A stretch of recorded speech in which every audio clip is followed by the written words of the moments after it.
وبالوالدین احسانا، اور والدین کے ساتھ حسن سلوک کرو گے، یہ بھی طے ہو گیا ہے۔ اللہ تعالیٰ جل شانہ کی عبادت کا حکم دینے کے ساتھ والدین کے ساتھ حسن سلوک کا حکم نامہ دیا گیا۔ امام فخر الدین رازی علیہ رحمہ یہ اسی مقام پہ لکھتے ہیں کہ انسان کے وجود کا سبب حقیقی ذات باری تعالیٰ ہے، اور انسان کے وجود کا سبب مجازی والدین ہیں۔ اس لیے اللہ تعالیٰ جل شانہ کی عبادت کے حکم نامے کے متصل بعد والدین کے ساتھ حسن سلوک کرنے کا حکم دیا گیا۔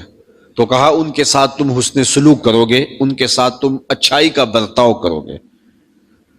حضور علیہ السلام سے صحابہ نے پوچھا، یا رسول اللہ صلی اللہ علیہ وسلم، ہمارے حسن سلوک کا سب سے زیادہ حقدار کون ہے؟ تو حضور علیہ السلام نے پوچھنے والے سے کہا کہ تیری ماں۔ تو اس نے پھر کہا ثم من، پھر کون؟ تو پھر کہا امو کا، تیری ماں۔ اس نے تیسری مرتبہ پھر سوال کیا ثم من، حضور پھر کون؟ تو تیسری مرتبہ حضور نے پھر ارشاد فرمایا تیری ماں۔ تو اس نے چوتھی بار پھر پوچھا کہ حضور پھر کون؟ پھر فرمایا تیرا باپ۔ تو 3 مرتبہ حضور نے ماں کا ذکر کیا، اور چوتھی مرتبہ پوچھنے پر حضور نے باپ کا ذکر کیا۔ علماء لکھتے ہیں کہ اولاد کے لیے ماں 3 طرح کے دکھ سہتی ہے: ایام حمل کی تکلیفیں، دوسری عند الولادت تکلیف، اور تیسری اس کی تربیت کی، اس کے پالنے کی تکلیف۔ اور باپ صرف تیسرے مرحلے کے اندر شامل ہوتا ہے، اس لیے ماں کا ذکر 3 بار فرمایا اور باپ کا ذکر 1 بار فرمایا۔ تو سب سے زیادہ کسی شخص کا اللہ کے بعد، اس کے رسول کے بعد اگر حق ہے تو وہ ماں کا ہے، اس کے بعد باپ کا ہے۔ اور وہ خوش نصیب لوگ ہیں جو اپنے ماں باپ کی خدمت کو سعادت مندی سمجھتے ہیں اور ان کے ساتھ حسن سلوک کرتے ہیں۔ اور یہ حسن سلوک کرنا والدین کی رضا کا سبب بھی ہے، اللہ کے حکم کی تعمیل بھی ہے، اور اللہ کی رضا کا سبب بھی ہے۔ حضور علیہ السلام نے ارشاد فرمایا رضا اللہ فی رضا الوالد و سخط اللہ فی سخط الوالد۔ اللہ کی رضا والدین کی رضا میں ہے، اور اللہ کی ناراضگی والدین کی ناراضگی میں۔ اگر ماں باپ راضی نہیں ہیں تو رب بھی راضی نہیں ہوگا۔ ایک روایت میں آتا ہے کہ جنت کی خوشبو 1000 سال کی مسافت سے آنا شروع ہو جائے گی، اور جو ماں باپ کا بے ادب ہوگا وہ جنت کی خوشبو بھی نہیں پا سکے گا۔ تو والدین کے ساتھ حسن سلوک کرنے کا درس اور سبق دیا گیا۔ بالخصوص آزمائش اس وقت بنتی ہے جب والدین بڑھاپے میں چلے جائیں۔ جب والدین جوان ہوں، کمائی کرتے ہوں، اولاد کی تربیت میں، خدمت میں لگے ہوں، تو اس وقت ان کی بات ماننا، ان کے حکم کی تعمیل کرنا یہ بڑی بات نہیں ہوتی، کیونکہ خود بچہ محتاج ہوتا ہے ماں باپ کا۔ لیکن جب ماں باپ اس مرحلے پہ آ جائیں کہ وہ اولاد کے محتاج ہو جائیں تو یہ اولاد کے لیے سخت امتحان ہوتا ہے۔ ارشاد فرمایا اما یبلغن عندک الکبر، اگر تیرے سامنے بڑھاپے کو پہنچ جائیں، احدہما او کلاہما، وہ دونوں یا ان دونوں میں سے ایک، یہ تیرے اوپر آزمائش آ جائے کہ وہ دونوں بڑھاپے میں پہنچے ہیں، وہ یا ان میں سے ایک بڑھاپے میں پہنچا ہے، تو ایک اعتبار سے یہ آزمائش بھی ہے اور دوسرے اعتبار سے سعادت مندی بھی ہے، چونکہ جب والدین اس عمر میں نصیب ہو جائیں تو ان کی خدمت کا صلہ سیدھی سیدھی جنت ہے۔ والدین کی خدمت کرنے والا یقیناً اللہ کی رحمتیں پاتا ہے۔ علماء تصوف نے لکھا ہے کہ جو شخص روزانہ اپنے والدین کے لیے مغفرت کی دعا کرے، والدین زندہ ہوں تب بھی، والدین فوت ہو گئے ہوں تب بھی، ساری زندگی اس کے رزق میں بے برکتی نہیں آ سکتی۔ حضرت امام غزالی فرماتے ہیں ایک نیکی ایسی ہے کہ جس کا صلہ آخرت میں تو بندے کو ملے گا ہی ملے گا، دنیا میں بھی ضرور ملتا ہے، اور ایک برائی ایسی ہے جس کی سزا آخرت میں تو اس کو کاٹنا ہی پڑے گی، دنیا میں بھی اس کو ضرور کاٹنا پڑے گی۔ وہ نیکی والدین کی خدمت ہے، اس کا صلہ اس کو آخرت میں تو ملتا ہی ملتا ہے، دنیا میں بھی ضرور ملے گا۔ اور وہ برائی ماں باپ کی توہین ہے، ماں باپ کی بے ادبی ہے، ماں باپ کی نافرمانی ہے، اس کی سزا آخرت میں تو ہے ہی ہے، دنیا میں بھی ضرور اس کی سزا ملے گی۔ ورنہ نشان لگا لیں آپ ایسے شخص پر کہ جو اپنے ماں باپ کا بے ادب ہو، ساری زندگی آپ اس کو ذلیل و رسوا ہوتے دیکھیں گے۔ اور اس شخص پہ بھی نشان لگا لیں جو ماں باپ کا فرما بردار ہے، زندگی میں آپ اس کی پگڑی کا کلس کبھی نیچا ہوتا نہیں دیکھیں گے، اللہ اسے عزت اور وقار نصیب فرمائے گا۔ تو والدین کی خدمت یقیناً دنیا آخرت کی بہتری کی ضمانت بنتی ہے۔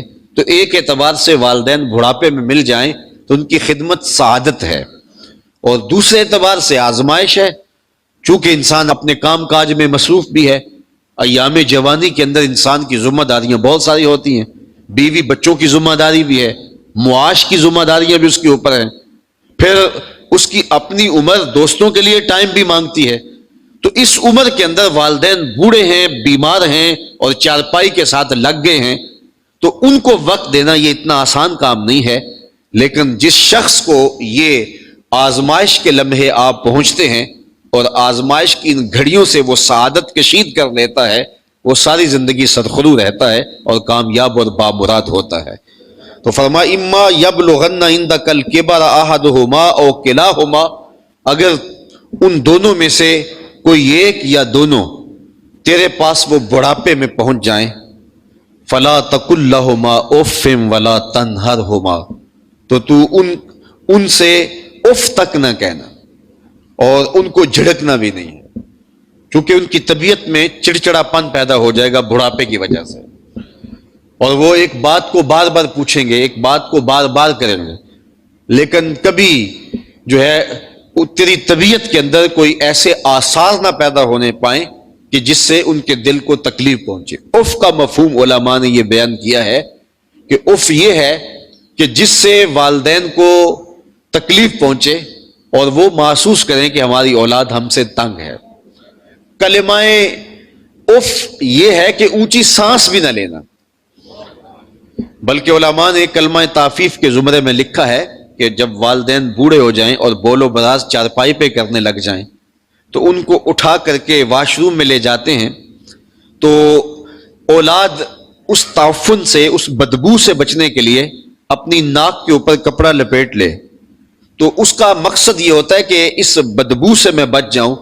لیکن والدین بڑھاپے میں ہیں تو ان کے دل میں، دماغ میں، ذہن میں یہ بات آ سکتی ہے کہ پتہ نہیں میری اولاد میرے سے نفرت کر رہی ہے، تو کہا کہ ناک پہ کپڑا بھی نہ رکھو، بدبو کی تکلیف سہ لو، لیکن وہاں کپڑا نہ رکھو کہ اس سے ان کے دل کو کہیں تکلیف نہ پہنچ جائے۔ اف کے زمرے کے اندر یہاں تک علماء نے لکھا ہے۔ حضرت امام حسن رضی اللہ تعالی عنہ نے ساری زندگی حضرت فاطمہ تو زہرا رضی اللہ تعالی عنہا سلام اللہ علیہا کے ساتھ بیٹھ کے کبھی کھانا نہیں کھایا تھا۔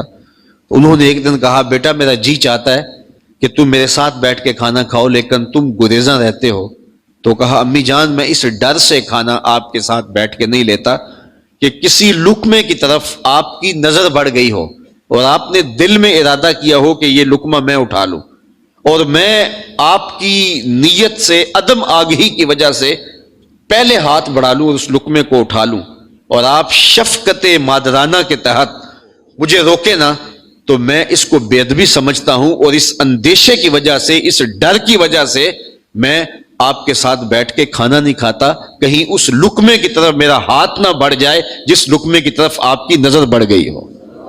تو اف یہ ہے کہ والدین کے لیے کوئی ایسی بات نہ کی جائے، ایسا کلمہ نہ کہا جائے جس سے ان کو تکلیف پہنچے اور ان کی اذیت کا سامان ہو۔ ولا تنہرہما، اور ان کو جھڑکیں گے بھی نہیں، اپنے لہجے کے اندر نرمی پیدا کریں گے، طبیعت کے اندر بچپنے کی سی کیفیت آپ اترتی محسوس کریں گے ان کی طبیعت کے اندر، ایسی کیفیت کہ وہ بچوں والی باتیں کر رہے ہیں اور بار بار ایک بات کا تکرار کر رہے ہیں، تو بعض کا طبیعت میں تلخی ہو جاتی ہے، لیکن کہا ایسا نہیں کریں گے۔ کوئی بھی بات ان کی تمہیں ناگوار لگے، تمہیں اچھی نہ لگے، تمہاری طبیعت پہ ثقیل ہو، بوجھل ہو، لیکن تم نے اف بھی نہیں کرنا اور ان کو جھڑکنا بھی نہیں ہے۔ وَقُلْ لَهُمَا قَوْلًا كَرِيمًا، اور ان سے تعظیم کی بات کرنی ہے، محبت کے ساتھ پیار بھرے لہجے میں ان سے بات کرنی ہے۔ علماء کہتے ہیں کہ تیرا لہجہ ایسا ہو جس طرح غلام کا لہجہ اپنے آقا کے ساتھ ہوتا ہے۔ حضرت سعید بن المسیب رضی اللہ تعالیٰ عنہ فرماتے ہیں کہ بیٹے کا، اولاد کا ماں باپ کے سامنے لہجہ یوں ہونا چاہیے جس طرح بھاگا ہوا غلام پکڑا جائے، اس کو پکڑ کے آقا کے سامنے رکھا جائے تو جس طرح وہ ڈر ڈر کے بات کرتا ہے، تو اس طرح اولاد کو اپنے ماں باپ کے حضور ہونا چاہیے۔ اور خوش نصیب اولاد ایسے ہی ہوتی ہے، اور پھر انہیں سرخرویاں بھی نصیب ہوتی ہیں۔ وَاخْفِضْ لَهُمَا جَنَاحَ الذُّلِّ مِنَ الرَّحْمَةِ، اور ان کے لیے عاجزی کا بازو بچھا دو، نرم دلی سے ان کے معاملے کے اندر انتہائی عاجز بن جاؤ، اور تمہارے طرز زندگی میں دھیما پن آ جائے، اور ان کے لیے تم اپنے بازو کو سکیڑ دو۔ جب پرندہ ہوا میں پرواز کرتا ہے تو بازو پھیلاتا ہے اور وہ اوپر جاتا ہے، اور جب وہ دوبارہ جو ہے وہ نیچے آنے لگتا ہے تو اپنے بازوؤں کو سمیٹ لیتا ہے تو نیچے آ جاتا ہے۔ تو جب تم اپنے ماں باپ کے حضور جا رہے ہو تو اپنے بازوؤں کو سمیٹ لیا کرو۔ تم بہت بڑے مفتی ہو، تم بہت بڑے شیخ ہو، تم بہت بڑے افسر ہو، تم بہت بڑے چودھری اور سردار ہو، لیکن جب تم گھر سے باہر نکلو تو تمہاری افسری ہونی چاہیے، تمہارے مفتی شہر ہونے کا اعزاز تمہارے ساتھ لگا ہوا ہو، لیکن جو ہی تم واپس آؤ تو آغوش مادر میں طفل سادہ بن جاؤ۔